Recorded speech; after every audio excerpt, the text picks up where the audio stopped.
Hello' everyone, মই আজি গৈ আছোঁ গুৱাহাটী জুলৈ আৰু মোৰ লগত আপোনালোককো লৈ যাম। আৰু গুৱাহাটী জুত গ'লে এইটো ইয়ৰ গাইড টু এই চাৰ্টটো থাকিলে কি হয়, ঘূৰাত বহুত সুবিধা হয়। মানে কোনটো ৰাস্তাৰে গ'লে আৰু কোনটো ওলাই আহিলে মানে সব বস্তু চোৱা চিতা কৰা যায়, এইটো বহুত সুবিধা হয়। আৰু প্ৰথমে আমি মেইন গেটৰ ওচৰত একপি ফটো মাৰি ল'লোঁ। তাৰপিছত আমি এটা এটাকৈ বস্তুবিলাক চাই যাওঁ আৰু আপোনালোকে লগত থাকা। এইটো আছিল জলহস্তী, এইটো পানীত থাকে আৰু এই গাছডাল ৰাস্তাৰ ওপৰতে মানে পৰি আছে। তাতে একপি ফটো মাৰি ল'লোঁ, বহুত ধুনীয়া এটা চিন। তাৰপিছত এইটো নীলগাই, এই নীলগাই মোগল পিৰিয়ডত এটা কাহিনী আছে নীলগাইৰ ওপৰত। আৰু মই হৰিবিলাকক চাই আছোঁ। চিৰিয়াখানা চাইছিলোঁ। এই হিচাপতে আমি দীঘল পুখুৰীৰ পাৰটো অলপ ঘূৰি ফুৰিলোঁ আৰু দীঘল পুখুৰীৰ পাৰত কিছুমান আলোকচিত্ৰ আমি কেমেৰাত বন্দী কৰি ৰাখিলোঁ। বহুত ধুনীয়া লাগে। কেতিয়াবা মনটো বেয়া হ'লে এইবিলাক স্থানত গৈ অলপ মনটো ভাল কৰি আহিব লগা হয়।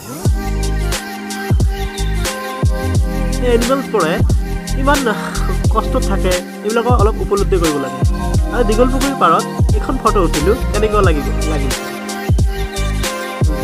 জিৰাফটো ওচৰৰ পৰা চাই আছে আৰু মই দীঘল পুখুৰীৰ পাৰত এইটো ফটো উঠিলোঁ। আৰু আমি মিউজিয়াম আশ্ৰমত যিটো সচিবালয় আছে মিউজিয়াম, সেই মিউজিয়ামত আহি অসমৰ বিভিন্ন কথা আমি জানিব পাৰিলোঁ।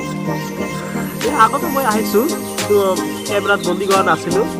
মিউজিয়ামৰ ভিতৰতে যে গাঁৱলীয়া জীৱন যাপন কেনেকৈ কৰিছিল অসমৰ মানুহে, আজিও যেনেকুৱা কৰে, ঠিক সেইবিলাক চিত্ৰই ইয়াত দিয়া আছে।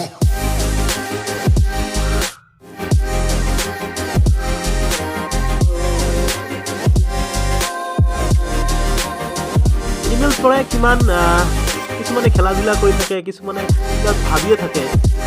হয়তো তেওঁলোকৰ চিন্তা চৰ্চা, তেওঁলোকৰ জীৱনটো বন্দী।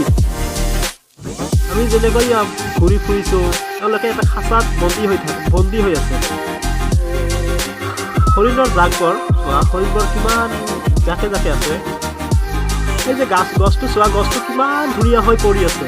আৰু সকলোৱে মই ঘৰতে প্ৰায় মানুহে তালৈ ফটো মাৰে।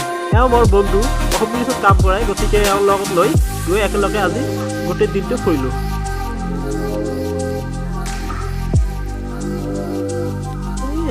ওচৰৰ পৰা উঠিলোঁ, জন্তুটোৰ লগত ওচৰৰ পৰা একপি ফটো উঠিলোঁ। জিৰাফ